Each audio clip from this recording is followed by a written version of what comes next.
Good morning, and welcome to Tuesdays with the Pilgrim. Today we continue reading C.S. Lewis's book, The Screwtape Letters, with Chapter 18. My dear Wormwood, even under subglob, you must have learned at college the routine technique of sexual temptation. And since for us spirits this whole subject is one of considerable tedium, though necessary as part of our training, I will pass over it. But on the larger issues involved, I think you have a good deal to learn. The enemy's demand on humans takes the form of a dilemma: either complete abstinence or unmitigated monogamy. Ever since our father's first great victory, we have rendered the former very difficult for humans. The latter, for the last few centuries, we have been closing up as a way of escape. We have done this through the poets and novelists by persuading the humans that a curious and usually short-lived experience which they call, quote, being in love, unquote, is the only respectable ground for marriage, that marriage can and ought to render this excitement permanent, and that a marriage which does not do so is no longer binding. This idea is our parody of an idea that came from the enemy. The whole philosophy of hell rests on the recognition of the axiom that one thing is not another thing, and specifically that one self is not another self. My good is my good, and your good is yours. What one gains, another loses. Even an inanimate object is what it is by excluding all other objects from the space it occupies. If it expands, it does so by thrusting other objects aside, or by absorbing them. A self does the same. With beasts, the absorption takes the form of eating.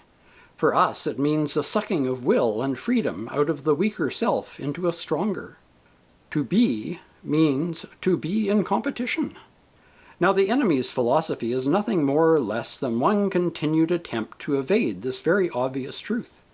He aims at a contradiction. Things are to be many, yet somehow also one. The good of oneself is to be the good of another. This impossibility he calls love, and this same monotonous panacea can be detected under all he does, and even all he is or claims to be. Thus he is not content, even himself, to be a sheer arithmetical unity. He claims to be three as well as one, in order that this nonsense about love may find a foothold in his own nature. At the other end of the scale, he introduces into matter that obscene invention of the organism, in which the parts are perverted from their natural destiny of competition and made to cooperate. His real motive for fixing on sex as the method for reproduction among humans is only too apparent from the use he has made of it. Sex might have been, from our point of view, quite innocent. It might have been merely one more mode in which a stronger self preyed upon a weaker self, as it is, indeed, among the spiders, where the bride concludes her nuptials by eating her groom. But in humans the enemy has graciously associated affection between the parties with sexual desire. He has also made the offspring dependent on the parents, and given the parents an impulse to support the child, thus producing the family, which is like the organism, only worse, for the members are more distinct, yet also united in a more conscious and responsible way. The whole thing, in fact, turns out to be simply one more device for dragging in love. Now comes the joke. The enemy described a married couple as, quote, one flesh, unquote. He did not say, quote, a happy married couple, unquote, or a, quote, couple who married because they were in love, unquote. But you can make the humans ignore that. You can also make them forget that the man they call Paul did not confine it to married couples. Mere copulation, for him, makes one, quote, one flesh, unquote. You can thus get the humans to accept as rhetorical eulogies of being in love what were in fact plain descriptions of the real significance of sexual intercourse. The truth is that wherever a man lies with a woman, there, whether they like it or not, a transcendental relation is set up between them which must be eternally enjoyed or eternally endured.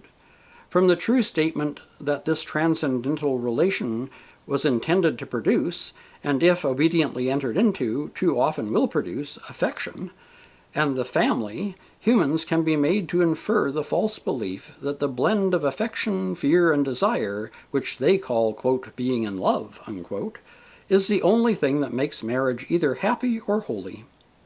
The error is easy to produce because being in love does very often in Western Europe precede marriages which are made in obedience to the enemy's designs, that is, with the intention of fidelity, fertility, and goodwill, just as religious emotion very often, but not always, attends conversion.